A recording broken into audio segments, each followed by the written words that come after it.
filosofía que se seguía en cada época histórica. Bueno, con fundamento en la obra, que describe pues esa forma de agremiación de los comerciantes desde sus inicios, es destacable la conservación de ese ánimo de agremiación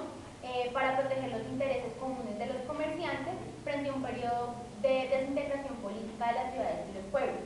Realizando un estudio acerca pues, de esa forma como se organizaban los comerciantes, consideramos que a pesar de que se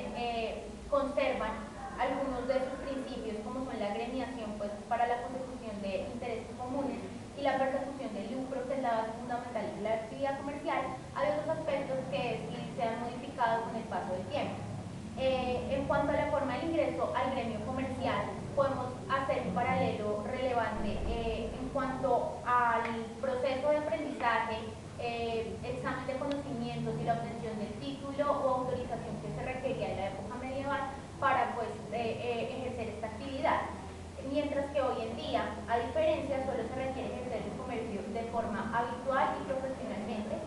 lo que da paso pues, a adquirir la calidad del comerciante. No obstante, algunos requisitos como la inscripción en la Cámara de Comercio de la persona que ejerce el comercio no son pues, para precisamente ejercer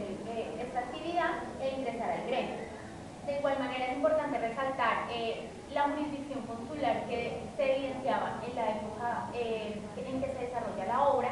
que no solamente se encargaba de dirimir esos conflictos entre los comerciantes, sino también que tomaba medidas tendientes a dirigir pues, la vida y el tráfico mercantil. Hoy en día, aunque la jurisdicción comercial está legalmente consagrada, no se lleva a la práctica, ya que es la jurisdicción ordinaria en su ramo civil la que se encarga precisamente de llevar los litigios y solucionar los problemas que se presenten. Por tanto, es un vacío que aún se tiene, a diferencia como se evidencia en la época medieval. Otra de las formas de colaboración existentes en la Edad Media es el contrato de comando, también denominado de participación. En virtud de este contrato, una persona entregaba cierto capital a otra persona con la obligación de que ésta gestionara determinados negocios o actividades, con la obligación igualmente de restituir el capital dado por el capitalista al término de las actividades y entregar además cierta cantidad de las ganancias obtenidas por esta actividad. Así las cosas, se puede observar que este contrato es el principal antecedente de dos figuras jurídicas conocidas hoy en día, las sociedades comanditarias y el contrato de cuentas de participación, diciendo así que estos reposan sobre el mismo fundamento económico, que en virtud de estos dos contratos se permite a un capitalista participar en un contrato gestionado por otro con la simple entrega o aporte de un capital. Sin embargo, aunque estas dos figuras jurídicas reposan sobre el mismo fundamento económico y provienen del mismo antecedente histórico, debe precisarse que estas tienen marcadas diferencias que impiden que a las dos se les asimilen. En cuanto al siglo... Sigue, después lo editamos. En el siglo XIV, época en la que se desarrolla el contexto de la Catedral del Mar, en cuanto a las transacciones económicas, encontramos principalmente tres figuras: los corresponsales, el comercio marítimo y la aparición de los futuros valores. En cuanto a los corresponsales, eran las personas que se encargaban de aportar el conocimiento y se encargaban de cumplir con el encargo que se había designado en virtud a esa confianza que se les había impuesto. En cuanto al comercio marítimo, principalmente es el transporte de productos y mercancías, ya sea de una plaza a otra o puede ser entre diferentes países. Esto ha venido evolucionando ya que se ha presentado y ha sido acogido el auge que ha tenido el comercio electrónico, ya que lo que permite desdibujar fronteras, contratar en tiempo presente, en tiempo real, permite flexibilizar las transacciones comerciales, aboliendo y dejando a un lado un poco los formalismos. Actualmente existen regulaciones no solo nacionales sino internacionales que le brindan y le prestan facilidades a los comerciantes, dándole las herramientas necesarias para dinamizar el comercio,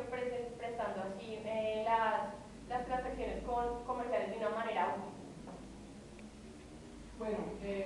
el participe en la obra que estamos analizando, central de toda esta actividad comercial eran los cambistas. Los cambistas eran los comerciantes que debían de estar autorizados por los participados para poder ejercer ciertas actividades de comercio. ¿Cuáles eran las actividades de comercio que ellos ejercían? Las actividades de comercio que ellos ejercían iban desde la compra y venta de divisas, la celebración de contratos de comando, como lo hablaba mi compañero anteriormente, la celebración de contratos de agencia comercial con los corresponsales que ellos tenían en otros territorios, contratos que vemos hoy en día como el contrato de cuenta corriente bancaria, que era el que celebraban con los otros sujetos que iban a depositar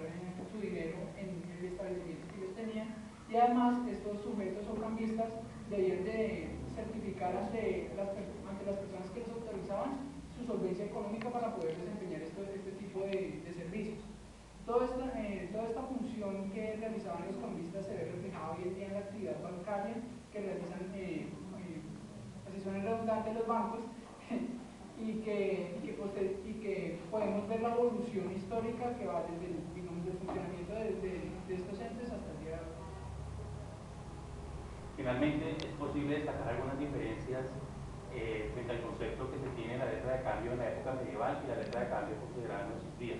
de las cuales resaltamos la relacionada con la función que cumplían una y otra según el periodo en que se desarrollaron, y por último, los términos de prescripción y caducidad.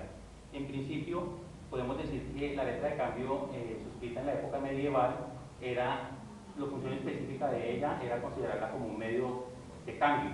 a tal punto de que mediante el cambio trayecticio lo que se buscaba simplemente era evitar el transporte de grandes sumas de dinero, por un lado, y por otro lado, prevenir la comisión de cualquier situación que pusiera en riesgo el importe. Al contrario, la letra de cambio considerada en nuestros días es considerada más como un medio crediticio, a tal punto que se puede considerar que de esta manera se está tergiversando el concepto inicial que originó la creación de la letra de cambio. Con respecto a los términos de prescripción y caducidad, se puede considerar que la letra de cambio expedida en la época medieval no tiene términos de prescripción, toda vez que a que en cualquier tiempo se pudieran ejercer las acciones tendientes a lograr el cobro del importe. Por el contrario, en nuestros días la letra de cambio tiene unos términos perentorios establecidos en la misma norma que hace de que sea obligatorio en esa época establecida por la ley ejercer las respectivas acciones, de tal manera que se puede considerar que el título valor letra de cambio expedida en la época medieval era de carácter imprescriptible.